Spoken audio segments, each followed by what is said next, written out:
Bonjour à tous, en direct de Tech Fest TV, édition 2006, troisième édition de Tech Fest.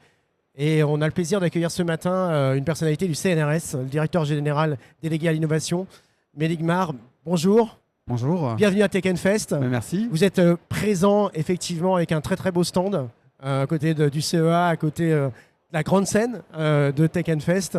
Et hier, donc, vous avez annoncé des choses sur l'actualité. Si vous pouvez nous parler un petit peu de l'actualité du CNRS et puis aussi de votre présence ici, en fait, sur Tech Fest. Bon, d'abord, ma présence ici et la présence du CNRS, elle est naturelle parce que le CNRS est un des acteurs en fait, du site, de cet écosystème. Grenoble, capitale de l'innovation 2026, avec nos partenaires CEA, l'Université Grenoble-Alpes. Et tout ça fait qu'être à Grenoble, à Tech Fest, ça fait du sens parce que finalement... dans le slogan du CNRS, c'est la recherche fondamentale au service de la société. Mais cette recherche fondamentale, elle produit des innovations et ces innovations, elles servent la société à travers notamment la création d'entreprises, nos startups qu'on expose sur notre stand, mais aussi de travailler avec des grands groupes comme STMI électronique pour tisser des liens, leur permettre de les accompagner dans des innovations et à la fin, créer des emplois, créer des valeurs et maintenir, et on va arriver sur ce sujet, de la souveraineté. La souveraineté, il n'y a pas de souveraineté sans technologie, et sans formation aussi. Et c'est pour ça qu'on a un travail très étroit avec l'Université Grenoble-Alpes, voilà, notamment sur la formation et les doctorants. Alors si vous pouvez nous parler un petit peu du Green IC Campus, là, c'est quelque chose auquel vous participez très activement.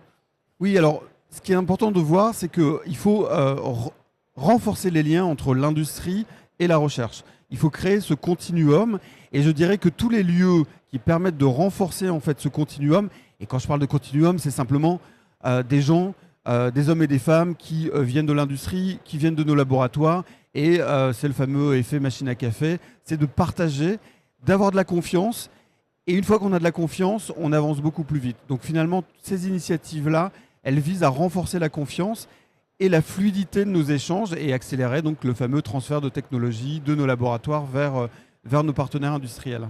Alors sur le renouvellement du laboratoire commun CERMAV, Funcell, il y a des choses à dire là-dessus ? Oui, parce que c'est une belle histoire et c'est une histoire emblématique en fait, de la création de start-up dans nos laboratoires. C'est des équipes qui ont des projets innovants, qui disent que pour pouvoir avoir un impact, pour pouvoir transformer cette idée en un impact social et environnemental, le vecteur de la création de start-up, c'est bon moyen. Et donc, voilà, ça se lance. Et ça se lance, mais en gardant un lien fort avec son laboratoire d'origine.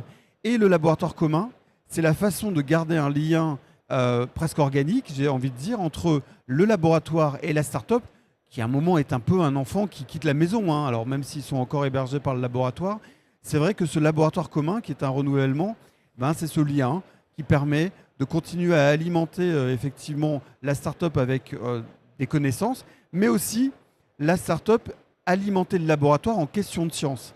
Parce que le fondement de tout ça et de notre relation, parce qu'on fait de la recherche fondamentale, c'est que des questions industrielles sont souvent des très belles questions de science auxquelles nos collègues dans les laboratoires ont envie de répondre. Oui, alors ça c'est vraiment le rôle du CNRS, qui est vraiment un rôle fondamental. Si vous pouvez nous parler de CNRS, c'est un peu dur ce matin, innovation en fait, qui joue un vrai rôle de catalyseur en fait sur l'innovation au sein du CNRS et bien sûr avec vos partenaires. Tout à fait, mais j'ai envie aussi d'élargir. CNRS Innovation, c'est donc notre filiale nationale de transfert de technologie. Mais en fait, le CNRS est aussi actionnaire des 13 SAT. Et ici, sur le stand, on a Lexium et Pulsalis, des acteurs du territoire très importants.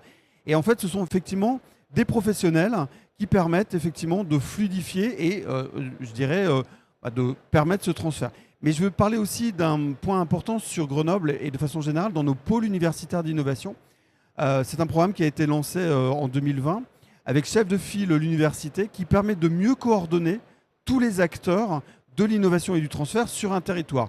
Et quand on est sur un territoire comme Grenoble, en Isère, on peut dire que c'était déjà très efficace, mais le fait d'avoir un chef de file UGA nous permet de mieux se coordonner.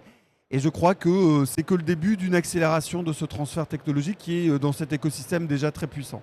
Alors le rôle de la brevetabilité, parce que ça c'est quelque chose d'essentiel bien évidemment. Quel rôle vous jouez c'est vraiment très important. Il faut dire que c'est important de breveter. Il n'y a pas de modèle économique de start-up, il n'y a pas de modèle économique de transfert sans brevet. Alors d'ailleurs, au-delà du brevet, on parle du savoir-faire, des logiciels, mais il faut créer des actifs. parce que la monnaie d'échange et la monnaie de valorisation, c'est les actifs. Et je crois que l'on peut aussi saluer tout le travail qui est fait dans les laboratoires par nos collègues, chercheurs et chercheuses. C'est que cette opposition entre je publie, je brevette, je crois que c'est maintenant quelque chose qui est très bien compris et très bien admis, et qu'il y a une temporalité. On regarde si c'est brevetable, on travaille avec le partenaire industriel, et puis ensuite on publie une fois qu'on a protégé. Et je crois que c'est important, par exemple, de dire que le CNRS a été classé par l'Office européen de brevets, premier déposant entre 2001 et 2025 au niveau européen. Et quand je dis premier co-déposant, c'est bien évidemment avec nos partenaires académiques, puisque tous nos brevets sont en copropriété avec nos partenaires académiques, mais aussi avec nos partenaires industriels, puisque un tiers de nos brevets dans notre portefeuille sont co-déposés avec des industriels. Alors le rôle de la science par rapport à la souveraineté, hein, qui est la thématique de cette année sur Tech Fest, qu'est-ce que le CNRS dit par rapport à ça? Alors il dit qu'il n'y a pas de souveraineté sans science. C'est une condition nécessaire, pas forcément suffisante, mais c'est une condition nécessaire. Je donne toujours cet exemple sur le quantique. Il n'y aurait pas de start-up dans le quantique, la France ne serait pas dans la course mondiale du quantique sans effectivement des start-up issues de nos laboratoires. Je peux citer ici une belle start-up Cobly, qui est effectivement issue des laboratoires du CNRS, de l'UGA et du CEA, mais aussi d'autres technologies issues des techniques du quantique. Je vais citer Diamfab, et je cite Diamfab parce qu'on a inauguré il y a 15 jours leur première ligne de production, et c'est aussi là une belle histoire. Donc, il faut de la science fondamentale, et pour ça, il faut aussi donner des moyens à cette recherche fondamentale, parce qu'elle est une condition nécessaire à continuer à avoir une souveraineté dans les années à venir. Alors un petit mot sur les SAT, pour terminer en fait. C'était quand même une fierté française qui est assez unique, hein, on peut le dire, et sur lequel il y a des collaborations régionales. Enfin, c'est un écosystème malheureusement trop mal connu, voilà, mais qui porte ses fruits et qui aujourd'hui joue un vrai rôle dans la recherche, bien sûr, et dans l'innovation française et dans les partenariats avec l'industrie notamment. Alors, je crois que c'est important de dire qu'il y a différents types de métiers dans le transfert. Il y a à la source, il y a les laboratoires, mais effectivement, il faut de l'accompagnement et des financements. Il faut bien les deux. Il faut des hommes et des femmes qui accompagnent nos collègues dans les laboratoires et des financements. Et les SAT sont venus combler ou renforcer ou professionnaliser un segment qui n'existait pas il y a 15 ans, qui était vraiment ce transfert technologique.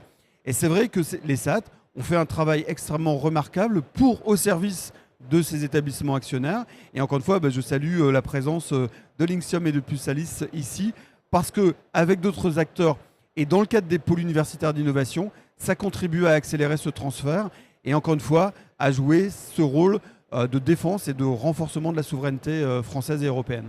Merci à vous d'avoir été présent aujourd'hui sur Tech Fest TV.